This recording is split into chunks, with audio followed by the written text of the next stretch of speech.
years of British colonization. I come from a country that... Aluminium. So who's right, motherfucker? Aluminium is the kryptonite of glucagon. So Yank, what's the crack? Ned, what's the crack? I'm sorry, which Yank are you referring to? This motherfucker Paddy will whack you in the face. No.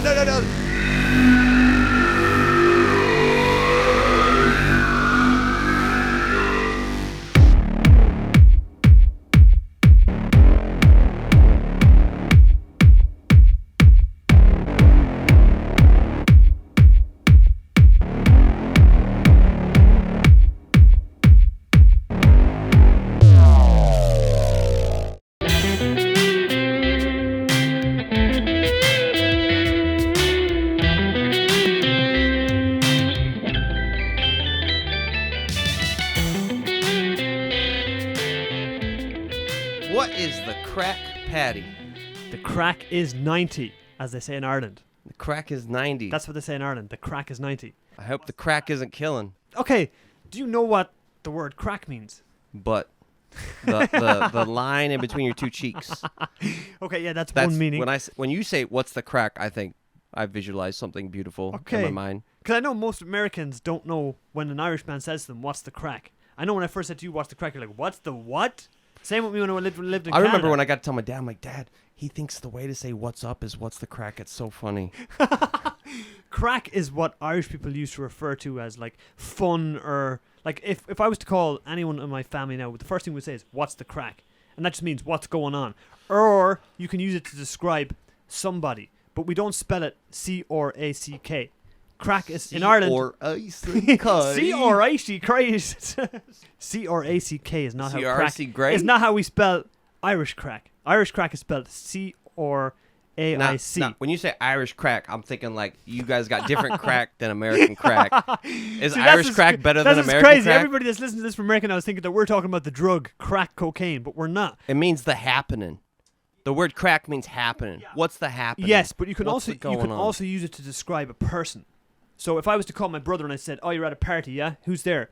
Fucking Jim, John, He's Tony. the crack. Jim, John, Tony. Like he's the life of the party. I would say to them, "Is there any?" I'd say to him, "Is there any crack?" Ah, it's all right. Or I was like, "Is your man any crack?" He's all right. Damn! If I said those questions, it means a whole nother thing. Is there any crack? Yes. Has he got any crack? That means one thing very specifically. Yeah. So to have the crack is very Irish. Having the crack, it's a very Irish thing. Like if somebody's American listeners, I reckon you're a pretty good crack. Don't go smoke crack right now. I know all this cracking might crack you up, make you want to crack, but don't crack. If somebody asked me about the Yank, they would say to me, "Is the Yank any crack?" That's what an Irish person would say to me. Is the Yank any crack? That and is I would some say horrible grammar. I would say, yeah, he's good crack. He's good crack. That's what I would say. Glad I ain't bad that's crack. what I would say to describe it. The Yank is good crack. And everybody that's listening from Ireland will know exactly what I'm talking about. I think we should sell T-shirts that say that. There's probably tons of T-shirts. There's tons of T-shirts that say the Yank is good crack. I guarantee there's not one in the whole motherfucking world. I thought you were gonna say, what's the crack? The Yank is good the crack. Yank is the crack. People in America wear that. Everybody be like, what the hell is he wearing? Okay, I challenge you to make a T-shirt that says the Yank is the crack. No, not the Yank is the crack. We don't say that. We say the Yank is good crack. Oh, that's even worse. But it's actually a politically sound statement. The Yank is good crack. Yeah. I want to make this happen.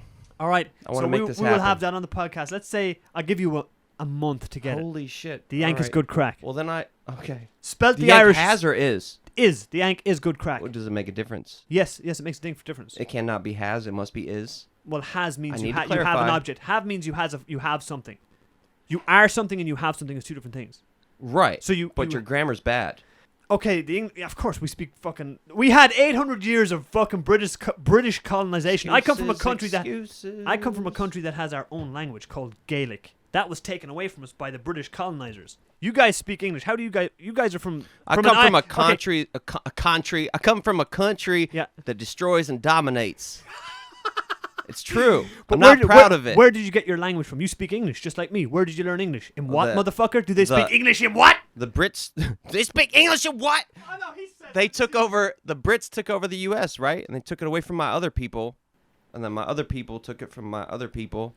So the language was forced upon you, just like it was forced upon us. Christianity. There you go. Just like it was forced upon us. So that's why I speak English. Is because the English came over and they made us speak English. They made us stop speaking Gaelic and speak English. So we're gonna invent our own style. You guys speak different to me. I speak different to a person from England. A person from England speaks different to you. We all have different For sure. vocabulary. For sure. But at the end of the day, the language came from England, and England is much closer to Ireland than it is to America. So who's talking what are you correctly? trying to say? Well, you putting me down? You putting me down? You right say now? You say aluminum. Yeah. The language you're speaking is English. It comes from England. They say aluminium. Aluminium. So who's right, motherfucker? Aluminium is the kryptonite of glucagon. All right. So who's right, motherfucker? So you guys pronounce everything different, but England pronounces it the same way as we pronounce everything right. And I'm not saying England is good. Fuck England. Yo, Not fucking England. As if a mere proximity to the source of the language would indicate correctness. This Whoa! fool, come on. We get it straight from the tap. Who the hell is this? Oh my! Somebody's cracked our interface. Okay, this I can think only there's be aliens another- coming in from space Yo, through the interface. Okay. Stepping in mediocre crack here, Ninja Ned, I just gotta say. This is Ninja Ned, episode 2, part 2. Ninja You Ned just got part saved. So, if you guys have not picked up the pieces yet, Ninja Ned has come back for another episode because the last one was so damn fun. 2. Welcome back, Ned. Welcome back. Oh, good to be kicking it with my boys again. Love you guys. Happy to be here. What's Life your? never gets old. So I got 2 Yanks against a Paddy here. Two Yanks against the Paddy. I'm a Paddy. I've seen that movie. Adult section. I'm a Paddy surrounded by Yanks. One Paddy and a pool of Yanks. But I'm actually sitting in the corner here, so I'm a Paddy in the corners. We keep him in place. He spells things wrong. We tell him where to sit. So Yank, what's the crack? Ned, what's the crack? I'm sorry, which Yank are you referring to? Which crack are you talking about? Irish crack or American crack? All right. Oh, yeah, you gotta clarify. So Ned, the first time I met you, as well, I remember saying to you, "What's the crack?" a few times. You were like, "What's the crack?" Did you ever hear the phrase "What's the crack" before you met me?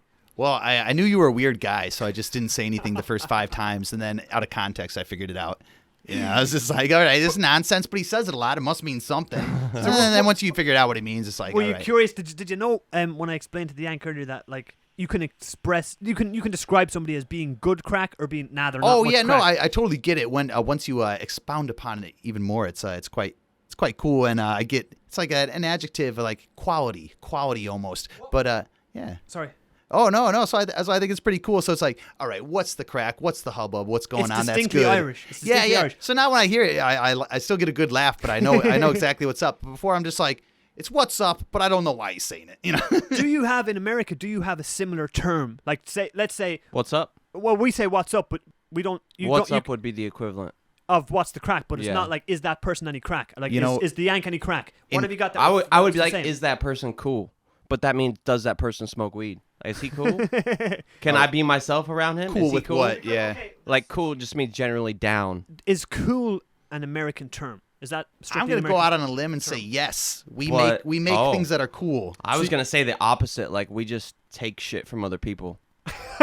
So what's the Like origin nothing's of cool? nothing's truly ours, right? Like everything we have, because we are essentially a conglomerate Yep. of other countries and other cultures. So nothing that we have originated from us because we were never an indigenous people. If you're white American. Right. What That's do you true. mean? Like my ancestors are like what? German, Ireland, Spanish, and Native American. Right? That is a fierce mix.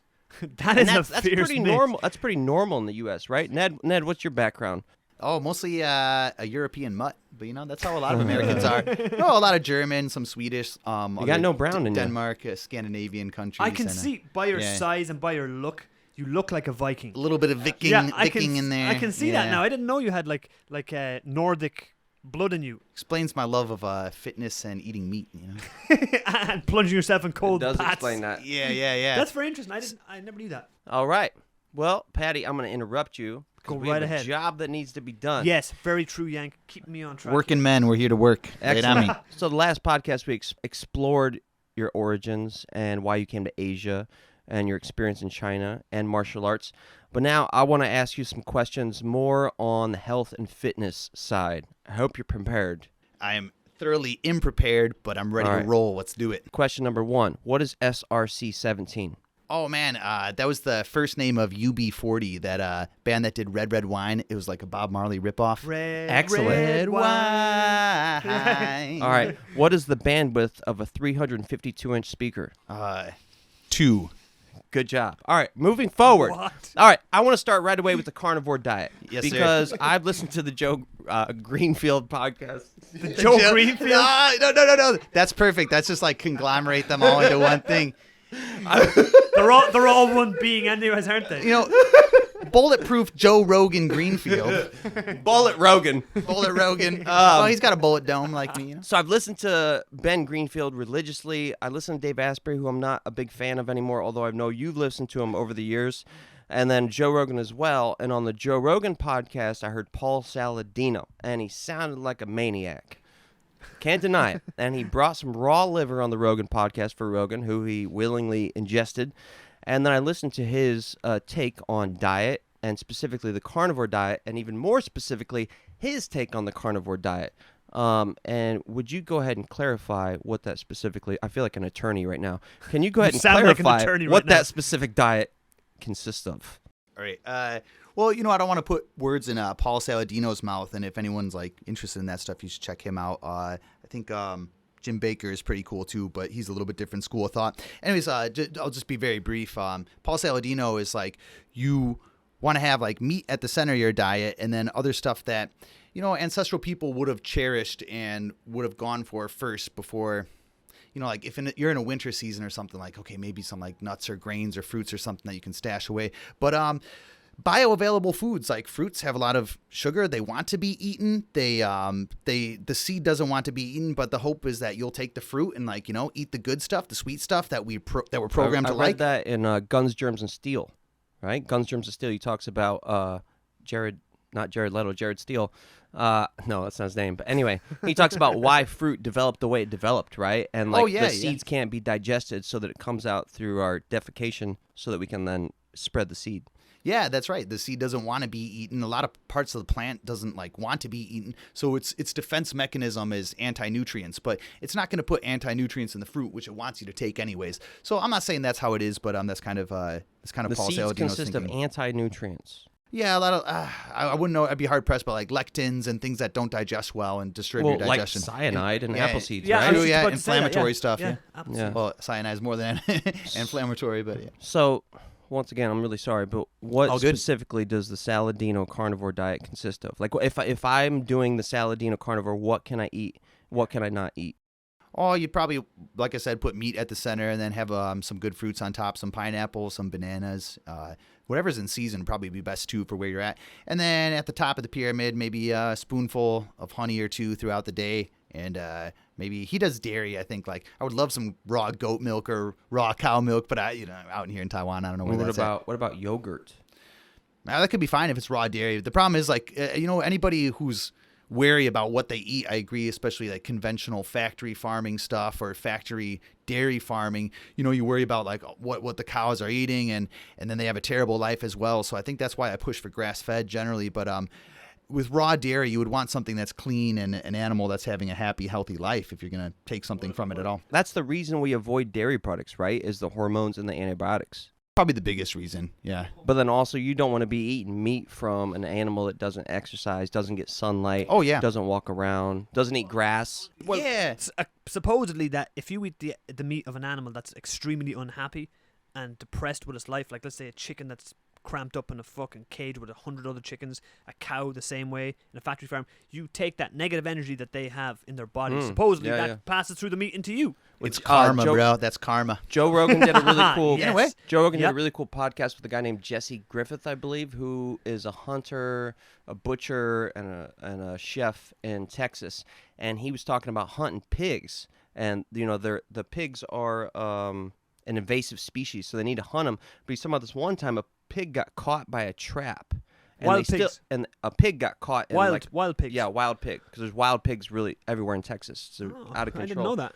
So invasive species. He took a group of people to go hunting, and they wanted to still kill the pig. He's like, no, that pig has been screaming in pain for about 5 to 10 minutes. So as that pig is screaming in pain, it's releasing cortisol into its blood, thus into its muscles. And even if we kill it and take it home, it's going to taste like shit. Because when you eat a stressed animal, you can taste it. But because cortisol, that's your stress hormone, right? As opposed to like dopamine. So every animal that our ancestors would have eaten that they didn't catch in a trap would have been a stressed animal because they chased them down, hunted them down with spears, and made them run through the undergrowth. That's a lot of their animals would have been damn stressed good out. point. As opposed to like a hunter that shooting from afar and the animal doesn't know it's coming. Exactly. Interesting point. Interesting point. I'm gonna link it to something obscure here, but how you die, how you go out, what you feel while you're doing it, what's going through your veins. Some people say that is the origin of the Vikings' Valhalla, is that if you go out in the heat of battle with that much adrenaline going through your system and being so riled up that like a warrior's death is the gateway to Valhalla, so like I could see that. Like if I died serving my destiny, I would feel good about my death. Yeah, you'd have that kind of like that dopamine trip on the way out. It would be the DMT trip on the way out. I mean to say the very intro to it would be the context of the situation you find yourself in, and that might be a very like high octane situation. When you enjoy something and like every time you learn something new, you accomplish a new task, right? You're leveling up. You're getting dopamine, whether it be in martial arts or yoga or whatever. So if you're in a war or a fight or a boxing match and you're doing good, you're getting more dopamine and more norepinephrine, and you're feeling better. And then like in $1 Million Baby, all of a sudden she gets whacked in the back of the head, but she doesn't see it coming and she dies. Or she doesn't die. She got sent to fucking hospital. Yeah. Terrible story. But had she died, she would have died with success, right? Because she went to that fight and she was dominating that fight. To go out with victory, right? Or to not see death coming. Go out on your shield. I think it's what they say. Go out in glory, right? Go out on your shield. Go out in glory. Go out with your sword in your hand. The Vikings was to go out with their sword in their hand, correct? That has to be the mentality of a warrior from back then, right? Or like Braveheart, like I'm willing to die. That's why I'm in the front line. I'm willing to go down. Man, that was some brutal shit back then. Like fighting on the battlefield with big fucking sharp even World War swords II, and right? knives. World War II, Korean War, the Vietnam War, you still went out with the exact same, like, well, maybe you didn't want to, actually. You were forced to, You could have been but hit. you You could have been hit from a. You're going out knowing that there's a possibility you're going to die. Then that's also a special kind of journey called a misogi, I believe, where it's a journey where you have to go on some sort of trip, survival trip, and there has to be a chance you might not make it back. And that's what constitutes a misogi. A very What's that called again? I think it's a misogi. Out of what culture are you talking? This is a dude from the Ben Greenfield podcast who was really interesting. And he went to prison for a long time. He got out of prison, and then he went to the Antarctic on some sort of hunting trip. Oh. And what constituted as a misogi was that there was a chance they could not survive or not come back because it was really, really cold. So when you go on an adventure or a mission or some kind of expedition, like a survival trip where you could die. A misogi is the term that's used. I think it's misogi, like MISOGI. What would that describe? The emotion or the feeling that you won't come back? Well, if you think about it, if you're going on a trip where you have to accept the fact that you could die, there is a strong sense of freedom and liberation because you're letting go of something huge that we grasp onto, and that's why we take collagen and shit, because we want to stay young. And then all of a sudden, this thing you've been grasping to for however many years you've been alive, you are letting it go, and you're saying, all right, if you want to take me, I'm here to thrive. And everybody that would have been on front line of war or action and that, they would have that misogi. They just know that today I might not make it back alive. Yeah. Yeah, I think when you do something like that, a certain element of seriousness to whatever the task at hand is, it's also a great way that people get into flow states, and I think that's really something that a lot of people, especially nowadays, are kind of seeking and wish they had because everything's so stressful and we get caught up in our own bullshit. But if you're doing something you truly loved, or I'm not saying people love war, but if you're doing something that demands your full attention because of seriousness, because it's serious, it pulls you into that space, And I think that can create a flow state, and that could be just a very natural you just living in the moment, doing it, and not hindered by anything else. And that makes me think about something. That makes me think about our camping trip last weekend. There was a chance that none of us could have came back because we went in the fucking wild. And man, did we go wild in the wild. I mean, we didn't get intoxicated. But it seemed it was supposed to rain the whole time, and we could have got rained on while we were hiking up, but we still pushed for the hike, and we got to a great little place in the mountains. I guess I'll just say this is northern Taiwan, and not high mountains, but we got up there. There's a little mountain stream, hiked all the way down from sea level at the beach. Ned's a mutant, nice. People that are listening. Ned walked up with this huge backpack and a tent in it and a cooler on his neck. And he carried this thing up on a 2-hour hike at nighttime. And then we get there and set up camp. And we had quite a few drinks the first night. It was really nice. We slept and we woke up the next day and Ned's like, let's get naked and go jump in the river. And it was cold. That's why we call him Ninja Ned. But me and Paddy love that. That's why we go to his house for the ice baths, right? So we go down to the river.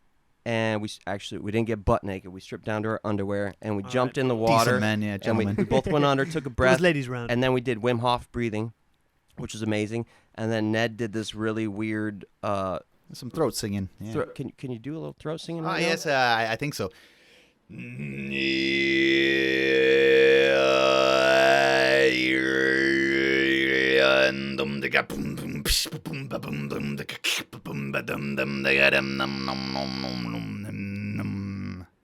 All right, That's gangster. that was That's mental. gangster.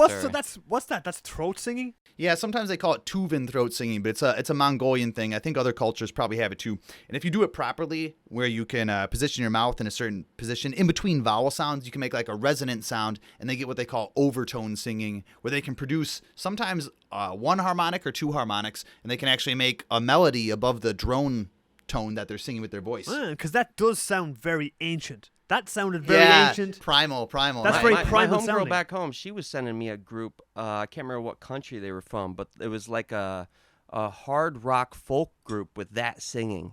Yeah, there's some Mongolian metal now that's quite good. So that originates from Mongolia. Yeah, that'd be. I think in the what most people would associate that type of singing with now is Mongolia. I think other cultures might have it too, but Mongolian. Yeah. Cool. And then after we did that, we ohmed. And that was really interesting because when I ohmed, I instantly warmed up. And it was so cool. It's always cool ohming with somebody. Yank, I've got to ask you as well because I know a lot of listeners aren't going to know what is ohming. Shall we ohm, Ned? So, okay, the two Yanks here are going to ohm. We just had some throat singing from Mongolia. Now we're going to have some ohming from the two Yanks. If the Yank ohms are right and I feel good about it, I'll jump in. All right, I'm a little apprehensive. I'm We're going to hear nervous. some ohms from the two Yanks here. Let's go.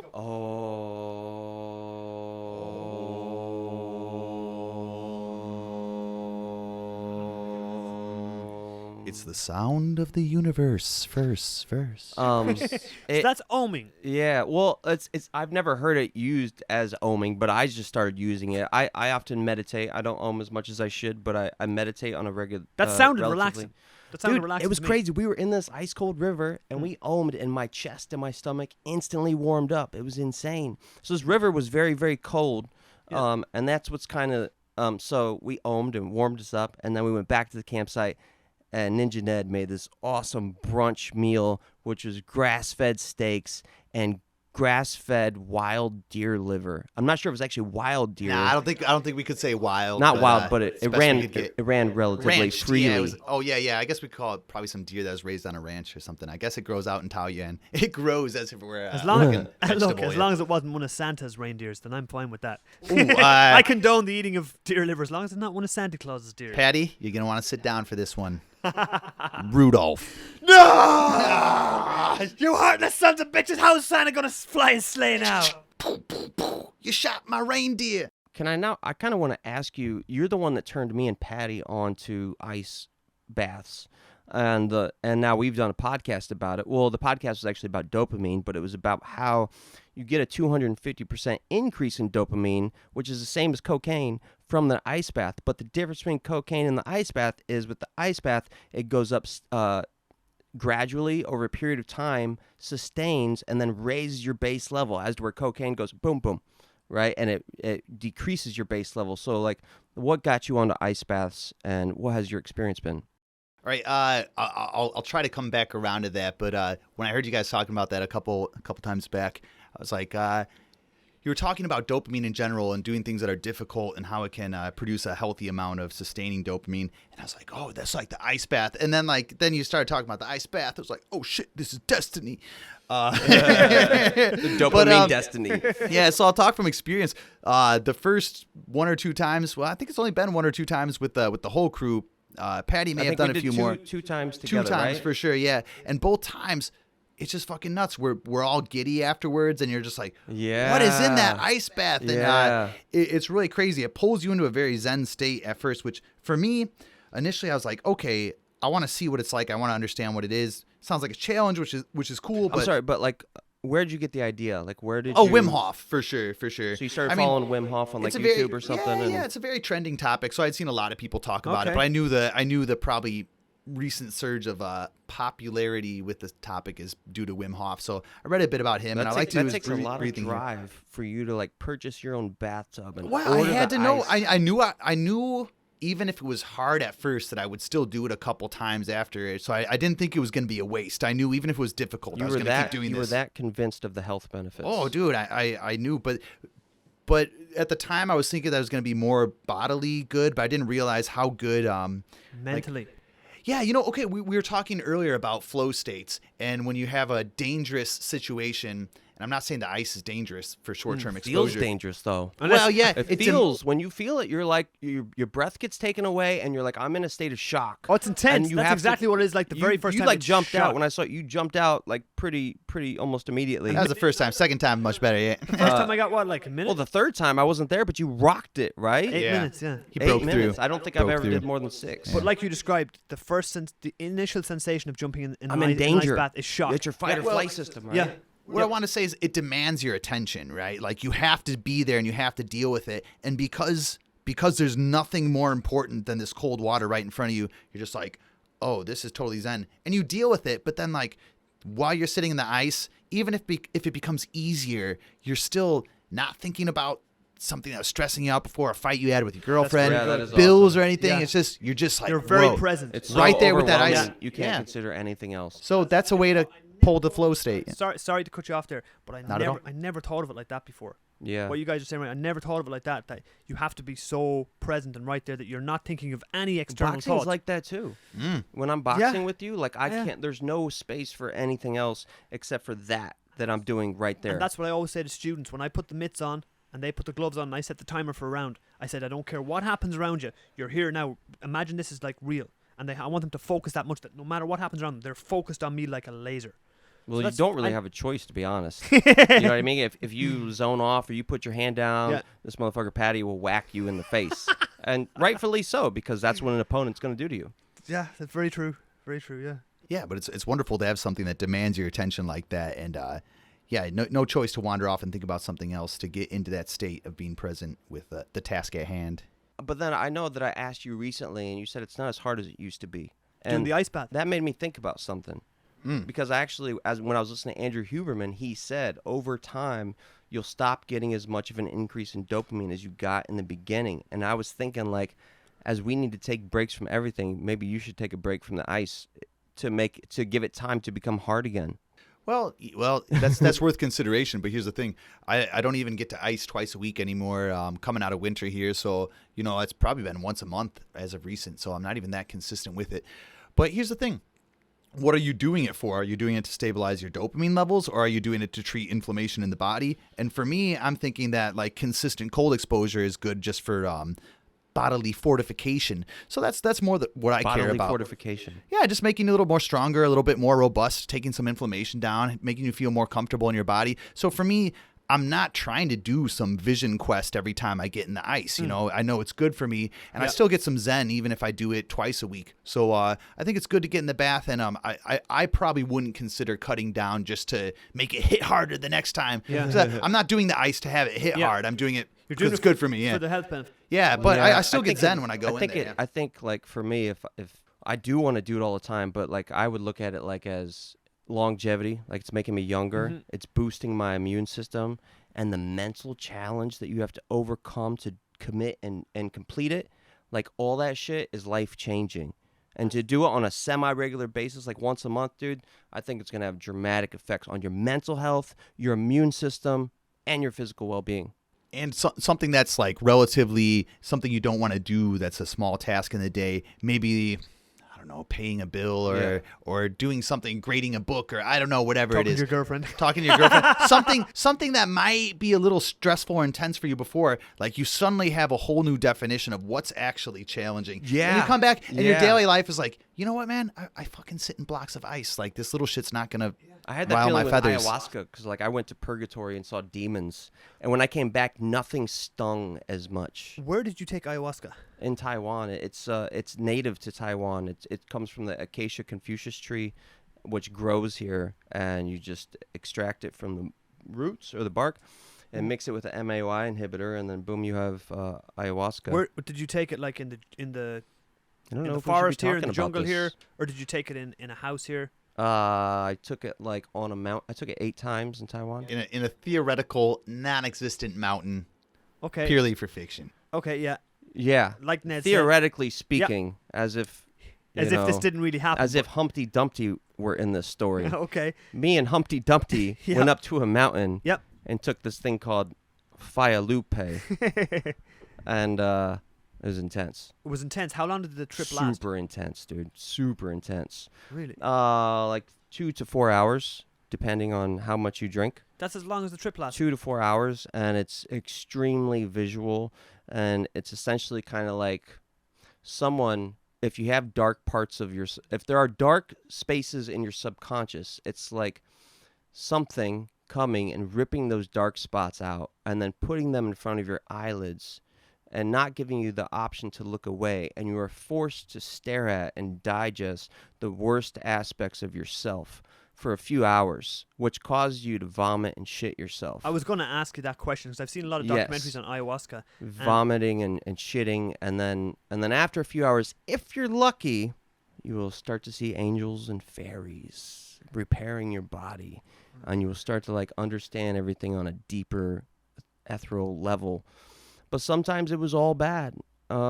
Maybe once it was all good, and a couple times it was like I fought this dark journey to, in the end, find peace with like fairies flying all over me, fixing my body, and then me walking away and listening to toads, and it sounded as if they were performing in an orchestra. So do you feel like the ayahuasca trip was beneficial for you or not? When you look back on it. I heard some researchers say this, and I agree with them. One ayahuasca ceremony can be like 10 years of mental health counseling. Whoa. Because that has become a big fad. I don't know if you call it a fad now, but It's not fun, dude. Yeah, it's not fun. Okay, I've taken DMT, mushrooms, all that kind of stuff, but I'm DMT's scared. fun. I'm scared to take ayahuasca because of how long the trip Well, lasts. I heard it can last from DMT's something like 18 fucking hours. No, that's bullshit. DMT is generally relatively enjoyable. It was although great. It can be, I loved it. Although it can be overwhelming, but Yeah. it's more positive. It's like more a roller positive. coaster. DMT is But like a roller it's coaster. more positive. When you do ayahuasca, it all changes. Whoa. Now, if Ned were to take ayahuasca, he probably wouldn't have the experience I've had. But because I've had so many skeletons in my closets for so many years, so many demons underneath, ayahuasca is the kind of thing that will force you to deal with that shit. So it depends on your mental state. It depends on your mental state. But if you go there in a good place, it might just level you up even higher, and it might be fun and enjoyable. You know what? I attribute that to drinking alcohol as well. If you drink, if you're in a bad mood and you drink alcohol, Okay. it tends to make things worse. Whereas if you're in a good mood and you're feeling good and you have a few drinks, it amplifies that and you feel better. But I often felt that about myself as well, that if I was feeling in a bad mood and things weren't good and I started drinking, it's like I'm drinking, fuck it. That's the way you go. Whereas if you're feeling good, it's the other way. So it seems like what you're saying about ayahuasca. Well, that related. Let me take you on a little bit of a tangent, but it'll come back around. Cool. I promise.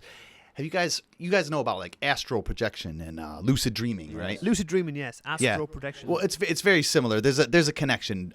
And so they say, if you're going to shoot yourself out into the dream world, you have a cord that tethers you to your body. And depending on your state of development, you can leave from a higher chakra. And you want to have your tether leaving from a higher chakra to access more pleasant realms. But if you're someone who's always thinking about like food and power and fuck this guy, he fucked me over, I'm going to try to fuck him first, and then like, or just sex and lust, then you leave from your lower chakras and you have like a lower access to lower realms, you know? Which somehow ties back to the last topic we were talking about, but I already lost the plot. So explain that in a simplify that what you just said a little Well, bit. here's the thing. Let's say, even at chakras aside, the things you What's constantly... a chakra? Well, okay, a chakra would be an energy center in your body. I mean, like, I could expound upon it, but... It goes back to India, does it? Yeah, it's an Chakras? Indian and like an Indian tradition of like kind of yogic. Anyone who would be into yoga would know what chakras are. But energy centers in your body, and they kind of represent different developmental and psychological elements of yourself. Like, and they make sense because like there's like 7 years associated with a chakra, and the lowest 7 years are like the food chakra, just getting enough food and nourishment to survive. And like 7 to 14, you might go through puberty. That's the sex chakra, and then that's when you're starting to look into developing yourself, your sexual self, and like how you potentially reproducing or whatever. And then after that, it's power chakra, like where you are in the world and what's your relationship to people. And when we're young men coming up in the world or young people in general, you're like, ooh, how do I relate to this person? Are they my superior? Are they my inferior, you know? And then you transcend that to the heart chakra, which would be like, okay, I'm past that shit. Unconditional It's like a love. timeline of That's your like life. social It really intelligence. is. So they're like energy centers in your body that you could think of on a physical level, but they're very kind of psychological and represent dimensions of your development and personal self. It's also like the way you perceive and react to power, right? That also plays a big role in it. That would be someone who's very stomach chakra, someone who's very, very position like oriented. Like, yeah, where am I in orientation to this I person? notice I don't react to power very well, like managers. I Like don't either. I never have. I had a feeling. I think me and you are pretty similar, but I I think know, Ned would definitely. be okay. Yeah. But like when my boss starts trying to manage me and shit, I Yeah. get like really defensive. Like, bitch, I know my job. Back up. Get off. Yeah, I think Um, I'm similarly with Yeah, with you on it's that, not good though, because like what No. what he's saying, and I agree with, is Yes. that puts a ceiling. Yep. That we can't go past. 100%. Because I've if- been if our working on that social a lot intelligence- over the years. I've been Yeah. trying not to, but same with in school. A I just- book that helped me was hated The authority. Mastery of Love, and listeners, stay tuned. by Gabor Mate. No. What? Gabor Mate wrote In the Realm of Hungry Ghosts. The Mastery of Love was written by Don Julio. Don Miguel Ruiz. I I've got heard you it. say these names so many Dude, times the first now. few podcasts, every time I talk about a book, I couldn't remember the name. So know. now I That's don't why read they're the almost- book. I yeah. don't read the book. I just read the author's name. I just study it and memorize it so I can brag about it. When the Yank says it, they're all exotic and enjoyable. So you Don can, Miguel you, Ruiz. yeah, you can whisper any author name in my ear. I'll lap it up. All right. So what are we drinking on? Oh well, it's a whole smorgasbord. You've come I'm sorry. What are we drinking on that you provided? So what are we drinking right now that you brought over to the studio Oh, okay, today? okay. I fucking, I'm a weirdo. I get into all the sorts of home crafts and hobbies and knickknacks and gadgets. And no, I brew mead. And yeah, I brought some mead by When you for the said that, it boys. sounds so self-defeating. You're like, I brew mead. Oh, dude, Like, that's oh, where I'm the sorry, man. I brew that's- mead too. that's where the humor is. Yeah, I have a it's all question I right. wanted to ask you since I Comedy, first met you. yeah. You told me that you brewed mead. My thought when I think of mead is like a drink that somebody from Robin Hood's period would have drank, like the friar, the drunken friar would have Yeah. drank mead. I don't think I knew what it was either. When you first said it, I was like, I don't think I know what mead is. So what is mead? All right. Well, I really like it because it's got kind of a far back reach into history, and it's one of the oldest alcohols actually, and it's just fermented honey and water. So using So honey easy, huh? honey as a source of sugar for the yeast to make alcohol, and it's Well, probably then I'm sorry, you have to add yeast, right? So it's not just yeah, honey yeast. and water. But the funny thing about yeast is very naturally occurring. So even if someone were to leave some fruit out in some water, or some honey out in some water, there's yeast in the atmosphere. So yeast can land in anything and just start to fucking Really? yeah, start to rot it, pickle it, or maybe even it's a kind that produces some alcohol. So it's kind of a chance game initially. But now as people who intentionally make alcohol, you have a very controlled species of yeast that you know is going to do what you want it to do. That was interesting. I remember you were kind of telling me about this, and there are actually different species of yeast. Oh, of course, just like any ingredient for any kind of culinary cooking, but different. I'll try and keep it brief because maybe a lot of people don't want to hear about this. But yeah, different yeasts have different alcohol tolerances. So maybe you want to make something that doesn't need to go up to 10%, and maybe it's got an alcohol tolerance of 8%. Meaning, all right, if yeast is making alcohol, it's basically the yeast eat the sugar. They make farts and shits and piss. Their excrement is basically alcohol and carbonation, carbon dioxide, that which originally makes a drink bubbly. So eventually they shit the bed enough where they've made enough alcohol that they're like, oh, this party is saturated. I got to zonk out. And they go to sleep. But different yeast likes to party all night long. They're like, oh, fuck, there's more sugar here. We'll fucking keep rocking, you know? Yeah. They're like, we'll take this brew all the way up to 18%. I don't give a They fuck. don't know when to go home. My wife just left me. Let's do this. So the yeast can just keep on making itself stronger. Depending on the variety. So, and then different yeasts will kick off different esters, which if you like had a high school science class, you're like, oh, esters are like artificial fruit flavors or whatever. So like, some yeast will kick out some esters that maybe smell like bananas, or maybe some if it Esters goes are like wrong natural flavor. I know esters, but as in ketones. I don't know esters as in what you're saying. Well, I'm flavors. not entirely sure, but I suppose it's just a chemical compound, like a molecule, a certain link chain of certain elements or whatever. That's So, cool. so you can essentially control the flavor and the strength of your mead that you make. What would, on average, be the strength of the mead that you made? What's the strength of the mead that we're drinking right now? Well, all right, summer's coming in Taiwan, so for hot weather, I want something that's a little more crushable. So I set them for about 5%. So the idea is that you only give it enough sugar so that it can eventually produce 5% alcohol. But the cool thing is, if So it's it'd be like drinking a beer. yeah, I wanted something beer, something crushable. So that's what I like. Slammable, drinkable. Yeah. Thinkable, tinkable, wrinkle, dinkle, binkable. So crushable means drinkable for anyone out there that's listening. Yeah, a sipper, something you would enjoy. No, not a sipper, something you would enjoy to put a good volume back at and not get fucked up. So right? basically not a top shelf drink like vodka or whiskey. It's like Well, It's drinking not a beer. necessarily top shelf. That's just liquor. Yeah, because you're making a quality judgment instead of an alcohol percentage judgment. So I think for when I think of hot weather, I think of something you want to get a certain amount of water in with your alcohol, right? So it's like it's more smooth and you can drink a good amount of it and feel good. Cold weather, I want something with some fucking caramel, some spices, high percent alcohol, sweet, something that just like mulled wine. You Yank, you're fucking doing some fucking tendons in the crock pot outside. Yeah, This madman threw in a packet of mulled wine. It smells like Christmas in here. Why not So some mulled Smells wine great. bone broth? Smells great. yeah, so when I think of something warm for winter, I want those spices. I want that high percent alcohol, that Makes sense. viscosity. Yeah, some I want ginger. a mead blanket. Yeah. It's very good. The mead that you brought in here is very good. And you were saying earlier that mead is one of the oldest alcohols in the world. Actually, I think the oldest example they actually found in ancient China. I'm not sure what archaeological site or at what time, but one of the first examples was just some fermented honey wine in China. So, but I think anyone who was harvesting Mead honey. originated in China. No, that's one of the earliest. Yeah, probably the examples earliest I've found. finding of it. I don't know if it's the origin. Probably everybody was doing it. Anyone who liked honey, which is anyone, if you're fucking someone bad. Winnie the Pooh. Dude, can you imagine being ancient though and like caveman and like you're like, this plant, I don't really eat a lot of that. It tastes disgusting. I really like it when I catch some meat. And you find this fucking thing that's swarming with things that sting you. You're like, I got a little bit of that thing. It's like, oh, this is sweet. What the fuck is sweet? And just fucking blows your It mind. would be like cocaine back in the day. Oh, dude, yeah. Whew. A bit of a We were derail. doing pollen like it was cocaine last weekend. We were dude, camping. I was like, this man, madman. After 5 minutes, I was like, you want some more pollen? Let's pollinate. What you were saying there about the You honey? want a drink? Yeah. All Hang on, one Dude, second. I put all the rest of this mead into this cup, so why don't you try a little bit of this one? It's a different one. It's a different mead. Yeah, it's okay. So I wanted to ask a question about the mead, too. lay it on me. So the more sugar you put in, the higher the alcohol content goes? The higher the potential alcohol goes. Maybe you have a yeast that's ready to Right, party that through was kind it. of my Right. question. Like, Yeah. like it depends on the yeast, right? So you could put more sugar in, but if the yeast can't handle it, it doesn't matter. It's just going to become like a sweet mead. The rest of the sugar is left over as something that's going so to you sweeten. really got to know what yeast you're using so that you know how much sugar to put in. Yeah, but when you buy them, that's easy enough. You can look that up How do you buy online. yeast? Where do you buy yeast?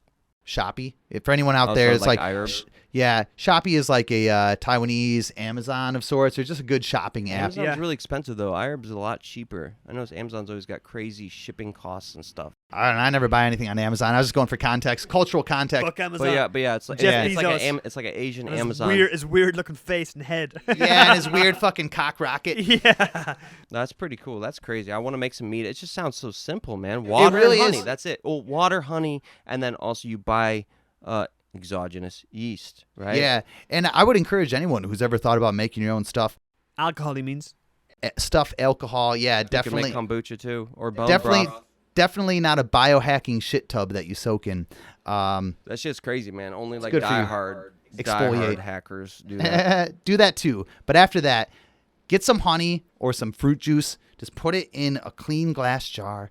Throw some yeast in there. Have yourself that good life. Well, Clean it up real good first. Does it need to breathe? Like this sounds like hooch that we used to make No, in jail. no. Here's the thing. Well, yes, it does. It needs to kick off gas because like we said already, the yeast makes It farts. It farts, it pees, it makes alcohol, it makes gas. You need to let that gas off more than anything. So you burp it. You burp it. You got to burp Oh, it, so or you keep it or get a sealed- gas lock. So you get keep a it gas sealed lock. the majority of the time. What's a gas lock? Gas lock is something that lets air out. Oh, let's say call it this a monodirectional air inhibitor. Now I don't know. It lets air out. in one I direction. believed you. Yeah, it won't. Me it and won't let all the air come Irish in. listeners are lost. Yeah, it's kicking off gas. It's letting the gas go outside. It's not letting bugs and air come inside. So, well, you know why I'm asking this question because I do the kombucha, right? You do kombucha, And yeah, I and put it's the- lovely. I put a haven't- bandana on top with a rubber band around the bandana so it can breathe, but bugs can't go inside. So does it need to breathe like kombucha, or do you burp it periodically? Before I go too deep into home brewing and mead particularly, I'll just say that mead in the beginning, it does want oxygen to bring up. Like, here's the thing. You want to raise the troops. The troops are the yeast. You want to get them oxygenated. That's one thing that they thrive on. But then after, when the mead is more mature, oxygen kind of destroys alcohol and the quality of alcohol. So oxygen in the beginning, stir it up vigorously, maybe at the first 2 or 3 days, close it up really good, and then let it roll after that, because you want to get the yeast strong, and once the yeast are strong, you don't need to keep oxygenating. So you just stir like the first day? Depending on how high the percent alcohol you're trying to go to, you just want to...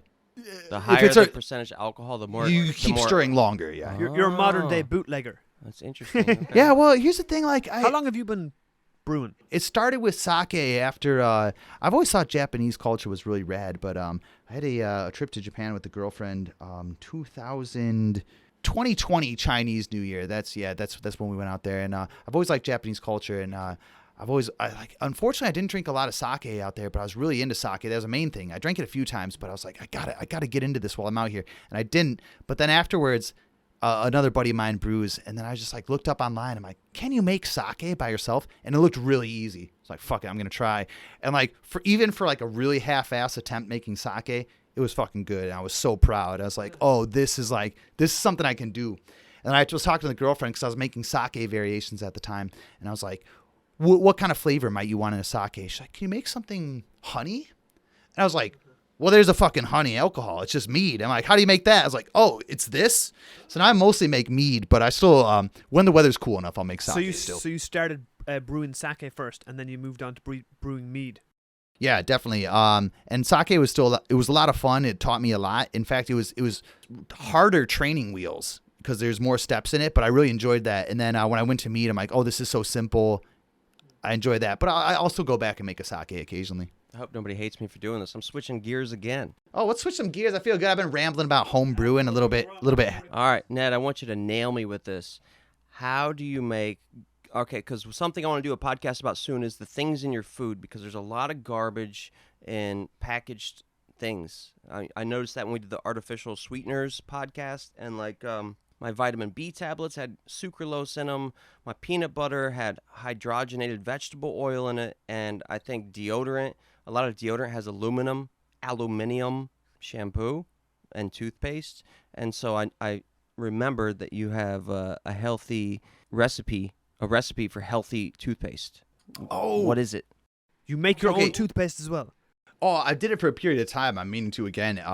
So we had a funny time camping. When I first heard your name, we were camping, and he gave me this black mud-looking toothpaste, and I put it in my mouth, and then I started laughing hysterically, and it looked like I was like drooling black sludge from my mouth. What the hell? And then they all started laughing hysterically, and then we were all stuck in a cackle. So how do you make your own toothpaste? Okay, well, I'm sure there's tons of recipes. I'm sure there's a lot of stuff that works well, but what I was doing at the time is you take some bentonite clay, which people use for different, like, perhaps detoxing or like making a face mask or something. But you take this bentonite clay. It's a volcanic clay. You take some activated charcoal, throw it in the mix. You take some coconut oil, and then that's probably like, those are the key players. Where would you get that first ingredient? What was it again? Online. Bentonite. What was it called? Yeah. Bentonite clay. Bentonite clay. I've never heard of it. Where would you get that? iHerb? It's a common enough thing. It's iHerb. Like the Yank said. I've never said iHerb before, but I heard you say it there, and I was like, I'm going to say iHerb. Cool. I'm going to say it 25 times and hope that Paddy picks up on it. Fuck. I need to get some money from him. Yeah. But it's a common enough beauty, health, new age product that you can find it online pretty easy.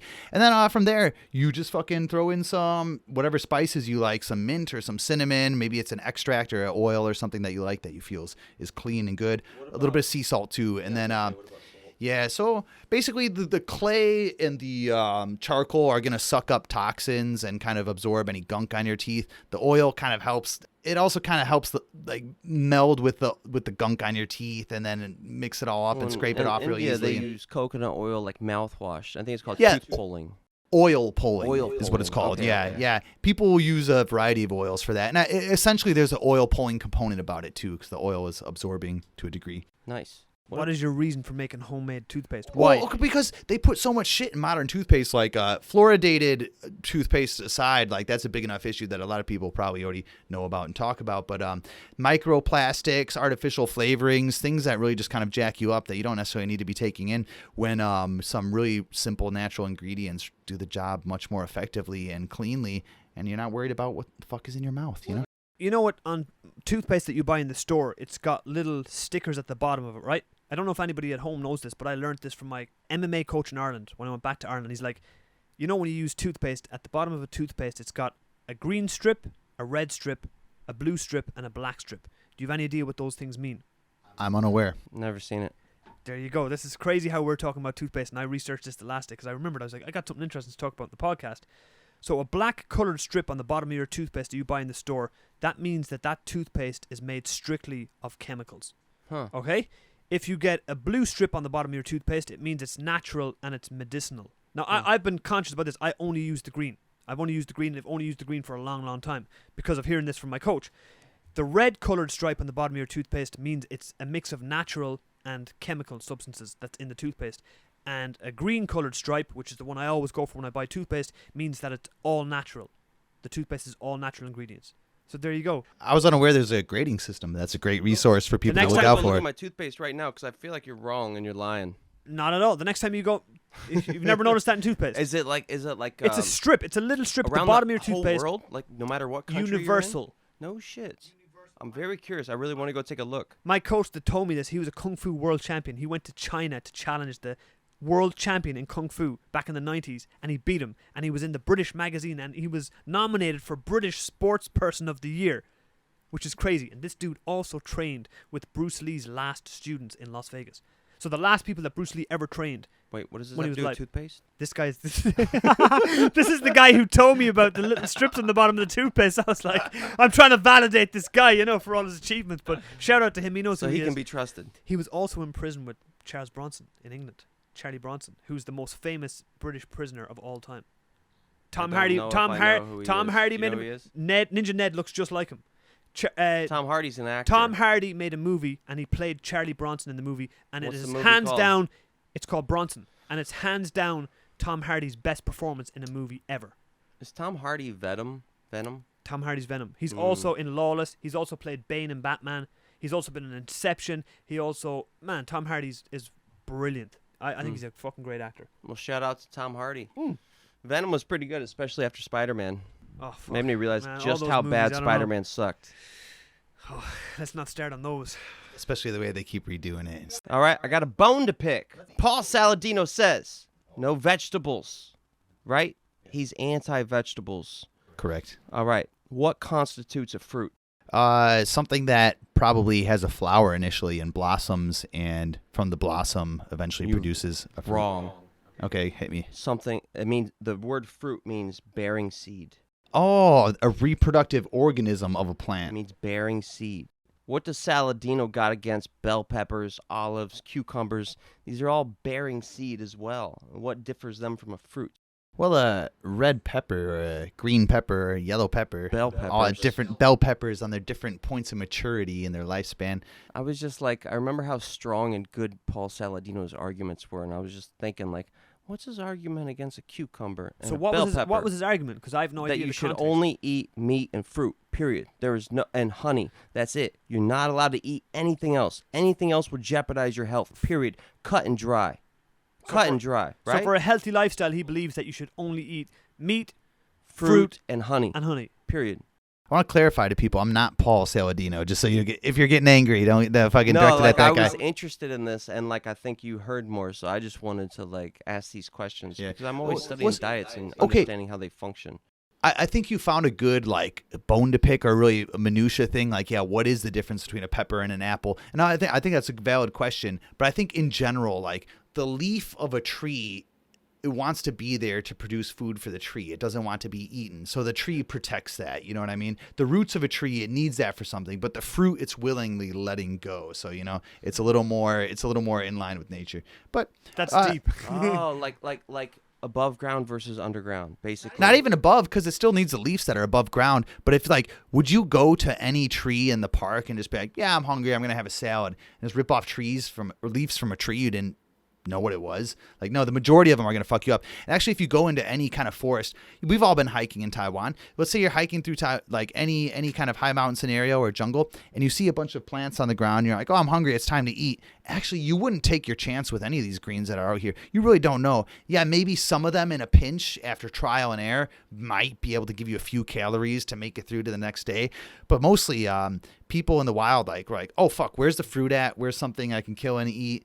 Even better, where's some fucking baller honey, But you're not going to be taking a fern and being like, oh, we like this and it can get us through. So it's like no, never mind. I was going to say all hunt and no gather, because I was thinking if you're getting things from the ground, then you're gathering. But if you're gathering berries from a bush, you're gathering. So you can gather from the ground or you can gather above ground. There's no difference. I think his thing is he just takes like historical examples of foods that people take, and people, if there's fucking blackberries, that's important. So it's an ancestral model. Ancestral, right? Yeah. If there's raspberries and blackberries growing, and there's like some leaves, just like some ferns or whatever growing out of the ground, like, what are you gonna take? I take the pretty thing. I like pretty things. I'm gonna take the high road. You take the low. Tenacious D again. So take the pretty things, but pigs ain't pretty. But maybe they got personality. I reckon a pig's got a good personality.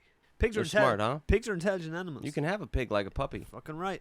Pigs are intelligent animals. I One of my reckon pigs. stepdad's buddies had a pig. What was that? Wasn't there a monologue in Tarantino's movie Pulp Fiction about a pig at the start with Samuel L. Jackson? He's like, I don't trust an animal that rolls around in its own shit. He's like, but wow, what did he say? You're like, right. I think pigs that did got happen. personality. Something about personality. He's like, Dad, we want to be one charming motherfucking pig or something. Was it Pulp Fiction? Yeah, Pulp Fiction. Yeah, I think so. I don't remember the exact dialogue, but it was great. Yeah, boys, I want to say I had a real good time, and it's so funny to like listen to you guys chat as an observer. Because sometimes I'm just like, you guys will say something, I'm ready to jump in. Yeah. I'm like, no, Yank, no, Paddy. Yeah. It's called a thesaurus. Yeah. But then, so you got your chance today as a listener to come in and actually engage in the conversation that you would otherwise be just listening to. yeah, all I want to say is, I had the time of my life. And I swear, I don't remember this word. I owe it all to you. We're gonna end with that sound. No, I wish we could. Yeah. We get sued. Boom, boom, boom. A big dumb 80s drum fill. Tom Cruise flying a fighter jet. It just all seems like it matches in. I think in the 80s, I think of Tom Cruise and fucking Top Gun. Well, we're all Top Guns here. We're fucking players, and we love you and hope you keep playing in your life. If anything, I hope you got something out of this. We had a great time. Okay, well, it was great to have you in again for the second time, and I'm sure we'll get you back again in the future. And anybody that's listening, hope you enjoyed the episode. Please support us on Patreon. Please follow us on the Instagram page, Paddy and the Yank _podcast, Paddy Yank, the Facebook page, and we're going to leave you today with another tune from the Yank. And if you have any questions for Ninja Ned, feel free to send them in. Yeah. All right. Thanks very much, Peace, guys. everybody. Had a lot of fun. Cheers.